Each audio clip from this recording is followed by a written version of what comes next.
Delivery తర్వాత wife ఊరికే చిరాకు పడడం, ప్రతిదానికి ఏడవడం, కోపం తెచ్చుకోవడం ఇలాంటివి చేస్తుందా? హాయ్, నేను డాక్టర్ భానుప్రియాంకం, కన్సల్టెంట్ గైనకాలజిస్ట్, అంకం హాస్పిటల్. చాలామంది ప్రెగ్నెంట్ పేషెంట్స్ ఆఫ్టర్ డెలివరీ ఇలాంటి సిమ్టమ్స్ ఎక్స్పీరియన్స్ చేస్తూ ఉంటారు.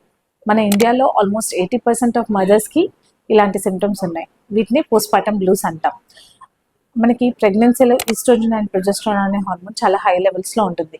సడన్గా ఒక్కసారి డెలివరీ అయ్యేసరికి ఈస్ట్రోజన్ ప్రొజెస్ట్రాన్ అనే హార్మోన్ పడిపోతుంది. అంతోపాటు బేబీని చూసుకునే responsibility plus night time feeding ఇవ్వడం వల్ల సరిగా నిద్ర లేకపోవడం, వీటన్నిటి వల్ల మదర్కి ఇలాంటి సింటమ్స్ వచ్చే అవకాశం ఉంది. అంటే యాంగ్జైటీ, ఇరిటబిలిటీ, ఊరికే కోప్పడడం. సో ఇవన్నీ పోస్ట్పార్టమ్ బ్లూస్ అనేవి నిజమండి. ఇదేదో అటెన్షన్ సీకింగ్ కోసం కానీ అలా చేసిందైతే కాదు. సో ఆఫ్టర్ డెలివరీ వైఫ్ని కొంచెం అర్థం చేసుకొని పోస్ట్పార్టమ్ పీరియడ్లో కొంచెం సపోర్ట్గా ఉండండి. పోస్ట్పార్టమ్ డిప్రెషన్ తగ్గించుకోవడానికి ఏం చేయాలో నెక్స్ట్ వీడియోలో తెలుసుకుందాం.